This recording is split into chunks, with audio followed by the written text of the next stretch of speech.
Olá, pessoal, tudo bem? Sejam bem-vindos a mais uma aula de Direito Ambiental. A aula de hoje é sobre competência em matéria ambiental.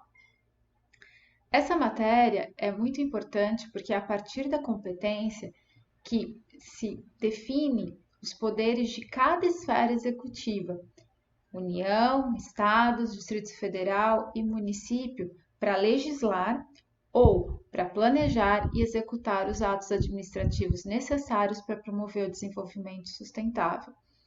A competência, ela vai permitir uma atuação coordenada entre as esferas, evitando conflitos.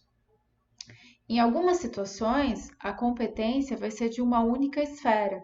Em outras, você pode ter mais de uma esfera atuando. E a gestão ambiental e dos seus recursos vai ser diretamente influenciada por esse sistema de competência. Então, o objetivo da minha aula de hoje é justamente analisar o conceito de competência e apresentar a competência administrativa e legislativa dos entes federados em matéria ambiental. Para isso, eu preciso da colaboração de vocês e eu espero que todos façam a leitura dos artigos 20 a 30 da Constituição Federal. Inclusive, quando eu estiver discorrendo sobre a competência administrativa e legislativa, seria interessante que vocês fossem acompanhando com esses artigos abertos, tá? Bom, antes de entrar propriamente na questão da competência, eu gostaria de falar para vocês sobre o artigo 20 e 26 da Constituição, que atribuem determinados bens à União e aos Estados. Quando a Constituição, vai se referir como esses bens sendo da União e dos Estados, eu preciso retomar a nossa aula anterior. O que acontece? Deixa eu só aqui tirar minha. Pessoal, vocês vão ver que estão elencados nesses artigos vários bens que fazem menção a aspectos ambientais. E aí, vocês têm que lembrar daquela discussão do artigo 225 da Constituição Federal, do artigo 81 do Código de Defesa do Consumidor e do artigo 99 do Código Civil. Os bens ambientais, eles são bens de uso comum do povo, portanto, eles têm natureza difusa. Logo, quando se diz que são bens da União ou dos Estados, eu quero dizer que no tocante aos bens ambientais, o Estado não é o proprietário desse bem, como é no caso, por exemplo, dos bens dominicais. Então, como o meio ambiente é um bem de uso comum do povo, isso é, ele vai se destinar ao uso geral da coletividade, não existe a propriedade pelo ente público. O que existe é a administração do bem. E aí, o que é importante vocês terem em mente? Que os bens de uso comum do povo pertencem ao domínio eminente do Estado, que é justamente o poder que permite ao Estado submeter todas as coisas do seu território à sua vontade. Ou seja, o poder que o Estado tem sobre os bens ambientais é uma manifestação de soberania interna, mas seu titular é o povo. Portanto, o Estado não tem um direito de propriedade que permita dispor dos bens ambientais segundo as normas de direito civil. O Estado, ele vai ser só um gestor desses bens e assim ele tem dever de vigilância, de tutela, de fiscalização, de gestão, que é justamente para assegurar uma utilização comum. Com base nesse domínio eminente é que o Estado vai ter a capacidade para estabelecer limitações no uso da propriedade privada, por exemplo, ou ainda ele vai poder estabelecer servidões administrativas ou realizar desapropriações. E também exercer medidas de polícia, ou seja, de fiscalização e de coerção, bem como impor um regime jurídico especial de certos bens particulares de interesse público. Então, vamos falar então propriamente do domínio desses bens da União e dos Estados. Então, vocês podem ver aqui que o artigo 20, ele vai elencar diversos bens, dizendo que são bens da União, os que atualmente lhe pertencerem e os que lhe vierem a ser atribuídos, as terras devolutas indispensáveis à defesa das fronteiras, das fortificações e construções militares, das vias federais de comunicação e a preservação ambiental definidas em lei, lagos, rios e quaisquer correntes de água ou terrenos em seu domínio, ou que banhem mais de um estado, sirvam de limites com outros países ou se estendam a território estrangeiro ou dele provenham, bem como os terrenos marginais e as praias fluviais, as ilhas fluviais e lacustres nas zonas limítrofes com outros países, as praias marítimas, as ilhas oceânicas e as costeiras, excluídas destas áreas referidas no artigo 26, inciso 2, as ilhas fluviais e lacustres nas zonas limítrofes com outros países, as praias marítimas, as ilhas oceânicas e as costeiras, excluídas destas as que contenham a sede de municípios, excepto aquelas áreas afetadas ao serviço público e à unidade ambiental federal, e as referidas no artigo 26, inciso 2. Os recursos naturais da plataforma continental e da zona econômica exclusiva, o mar territorial, os terrenos de marinha e seus acrescidos, os potenciais de energia hidráulica, os recursos minerais, inclusive os do subsolo. Bom, pessoal, dessa lista que eu li para vocês, o que a gente percebe? Que há vários bens aqui ambientais. A gente está falando que tem essa natureza de bem de uso comum do povo. Então, os lagos, os rios, as praias, a plataforma continental, a zona econômica exclusiva, o mar territorial.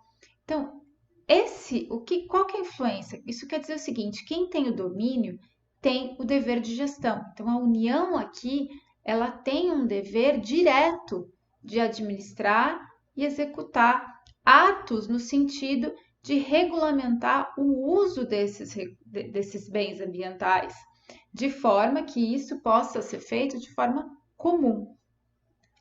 E aí, quando a gente vai, então, agora, vamos ver os bens dos estados.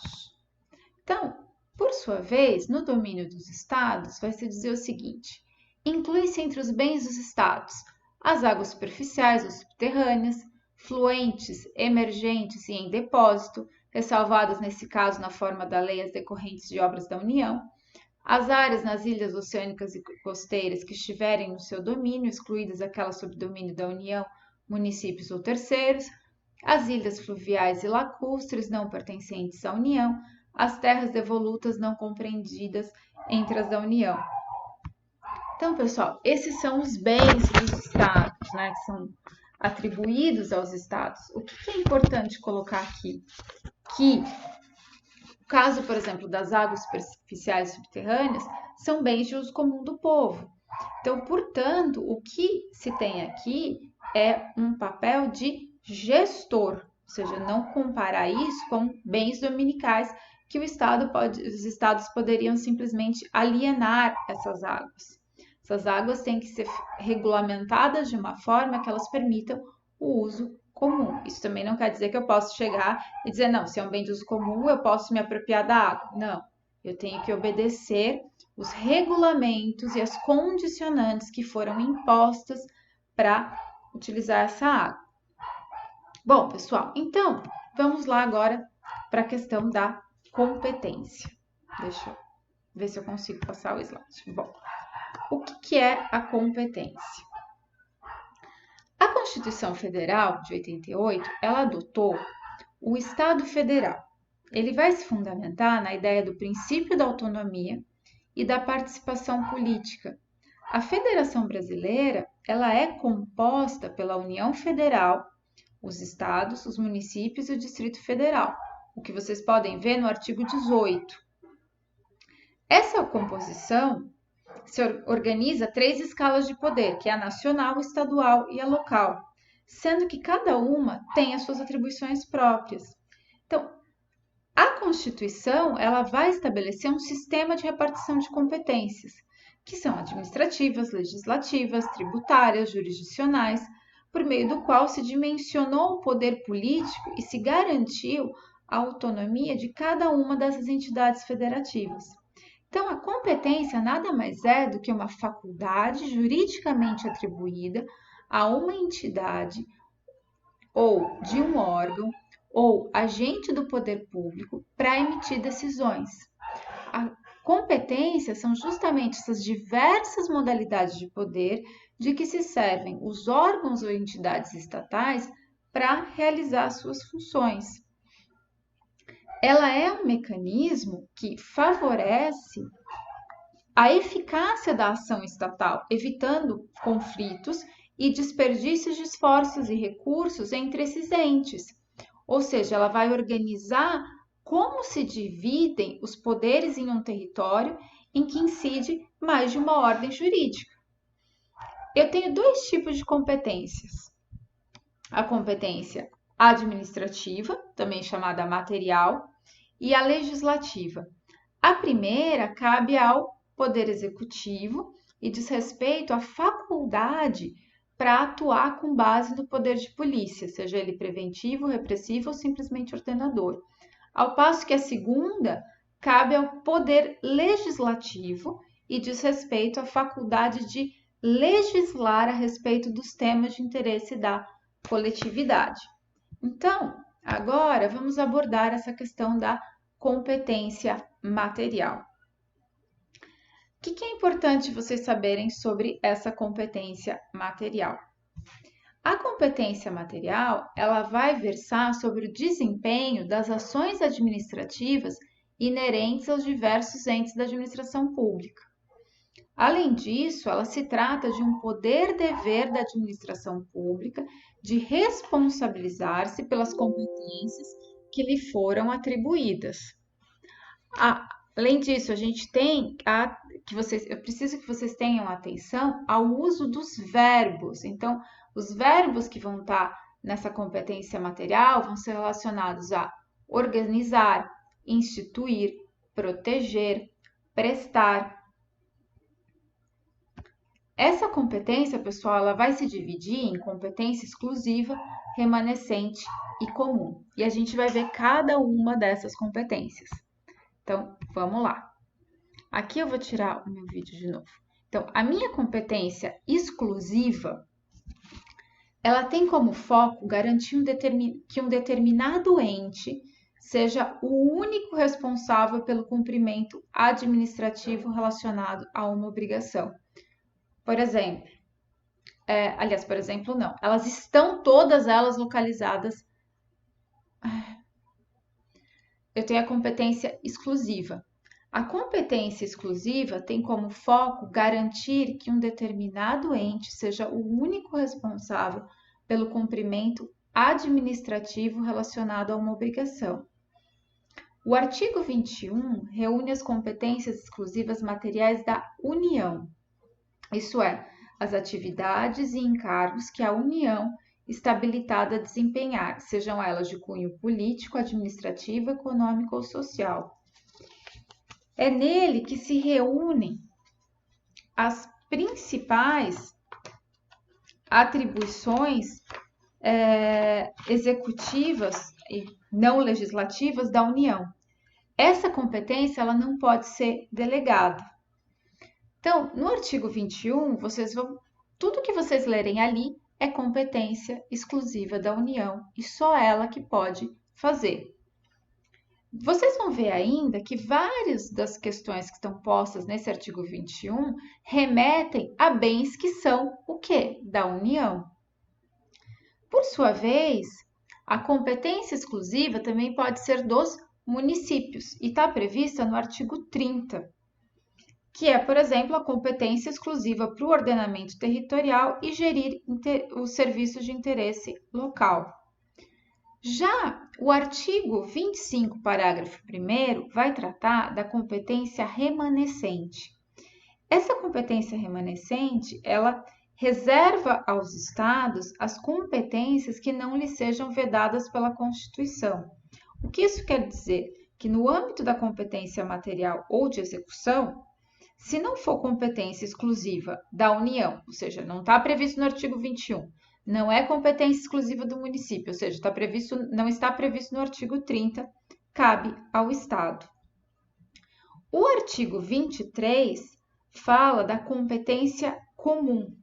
Essa competência é de natureza administrativa, ou seja, não é legislativa, e ela permite que todos os entes federativos a exerçam em condições de igualdade, sem nenhuma relação de subordinação.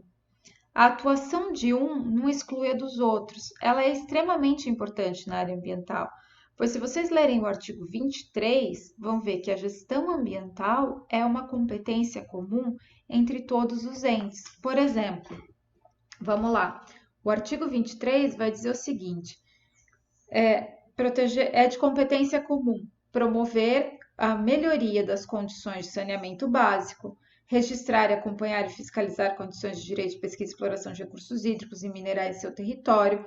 O inciso 3 fala proteger bens de valor histórico, artístico, cultural, os monumentos, as paisagens naturais notáveis e os sítios arqueológicos, preservar as florestas, a fauna e a flora. Então, se vocês olharem o artigo 23, vocês vão conseguir identificar diversos incisos que tratam diretamente da questão ambiental.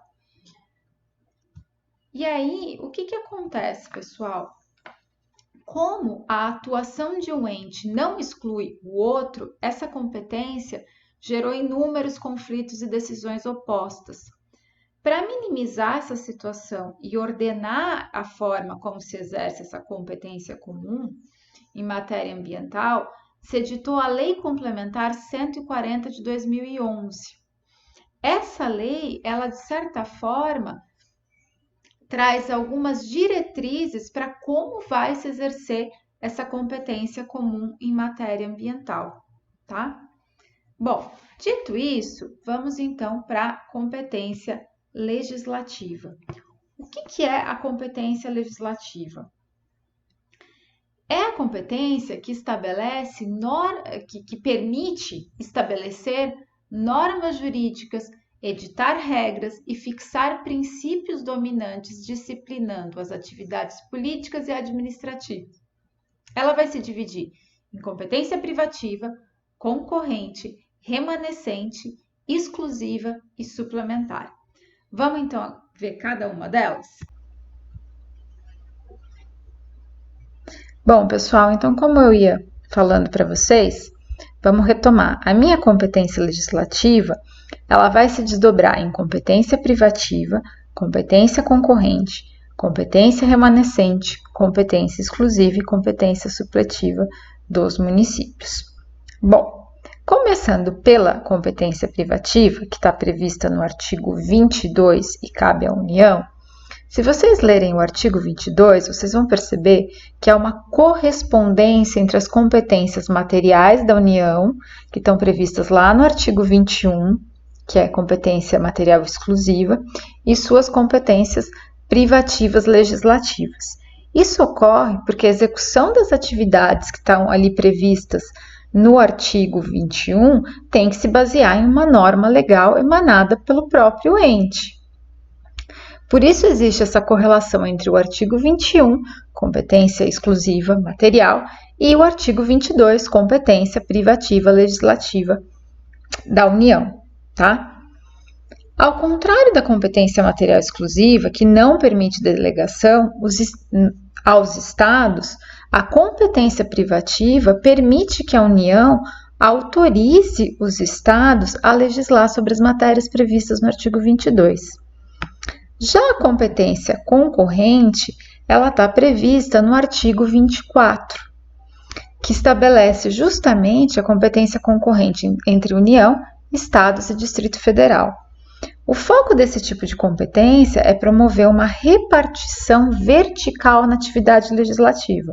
Dessa forma, a competência da União está restrita ao estabelecimento de normas gerais, cabendo aos Estados e ao Distrito Federal especificá-las por meio de leis de acordo com as suas particularidades locais. A competência concorrente vai garantir aos estados a competência supletiva e a competência complementar, né? No caso da competência complementar, o que ela significa? É aquela competência para detalhar uma lei federal que já existe. Ela está prevista no artigo 24, parágrafo 1º. A União está restrita à edição de leis gerais, não podendo trazer o detalhamento que será uma prerrogativa de cada Estado e do Distrito Federal. Além disso, a inércia da União em editar as regras gerais gera competência suplementar ou supletiva dos Estados, que está no artigo 24, parágrafo 2º e 3º, que terão temporariamente, enquanto não for editada uma lei federal geral, competência plena para editar normas gerais e específicas. Em relação à competência concorrente, o que vocês precisam ter em mente é o seguinte: a competência da União se restringe unicamente às normas gerais. A competência dos Estados e do Distrito Federal visa complementar as normas gerais para torná-las mais específicas ou detalhadas.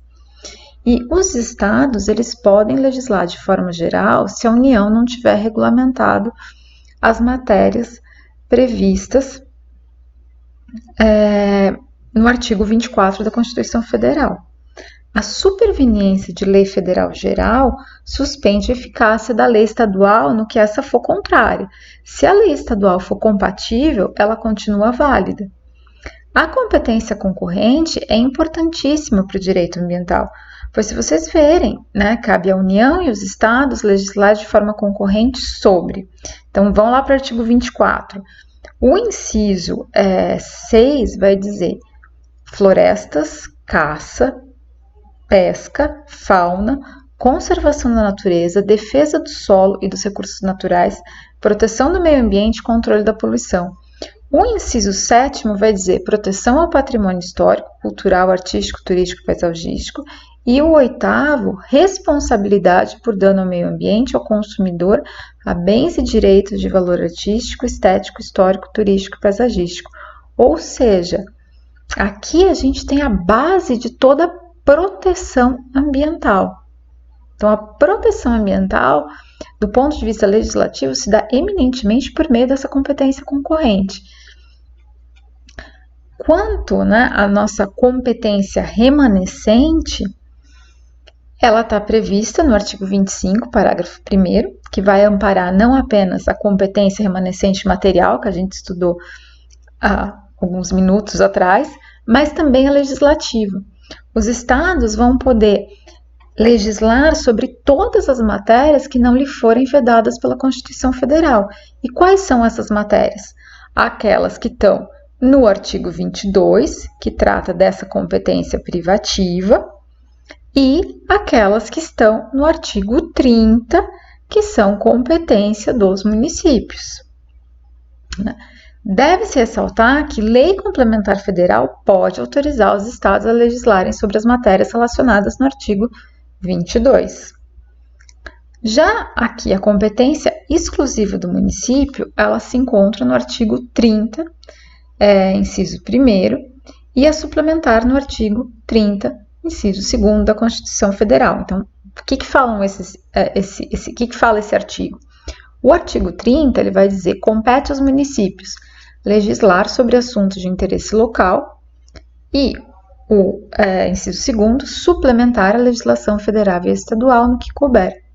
A competência exclusiva se caracteriza pela predominância do interesse local, que pode ser entendido como aqueles interesses diretamente relacionados às demandas do município, mesmo que possam gerar reflexos no âmbito regional ou geral.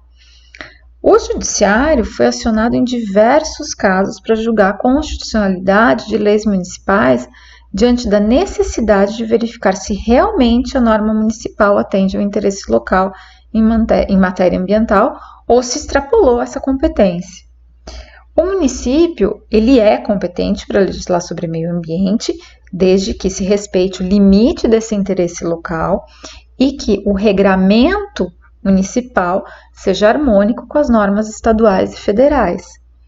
Com base no interesse local e na competência para estabelecer o ordenamento territorial, o município é um ator importante para a proteção ambiental. Os municípios também possuem competência suplementar, isto é, diante da ausência de normas federais e estaduais, podem suprir essas lacunas desde que seja necessário para atender o interesse local, que é o meu artigo 30, inciso 2º. Apesar dessa divisão, na prática há vários conflitos de competência em matéria de legislação, né, que acabam indo para o judiciário.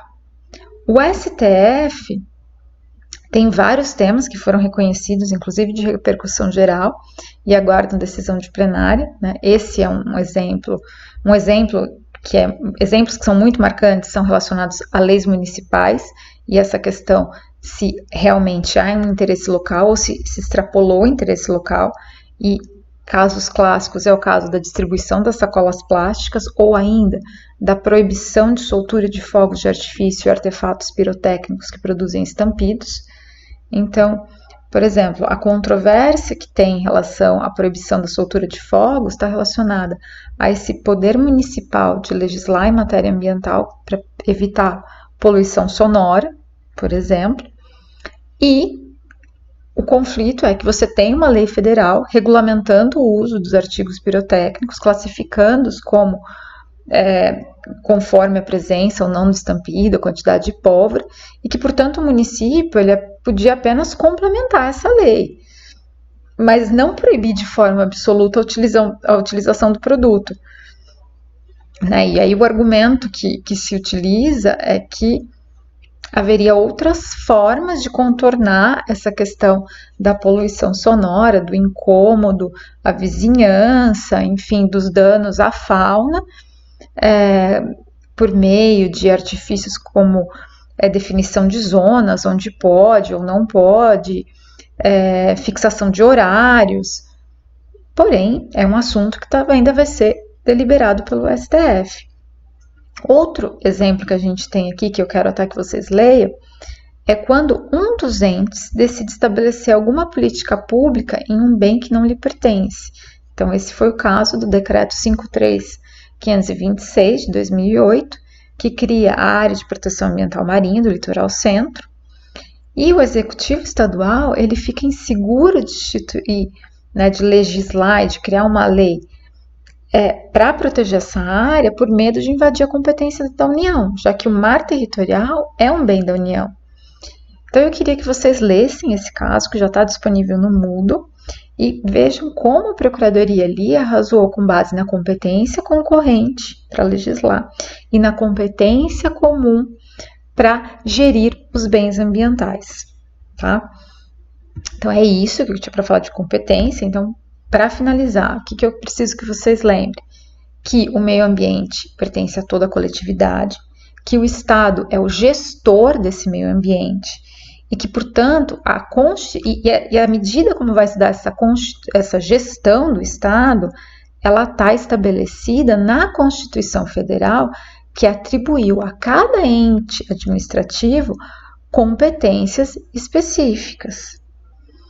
E que essas competências específicas entre os entes administrativos, elas podem se dar de forma reservada, ou seja, só é o caso da competência privativa ou a exclusiva, compartilhada, ou entre, por exemplo, Estado e União, como é no caso da concorrente, ou ainda comum, os três podem atuar.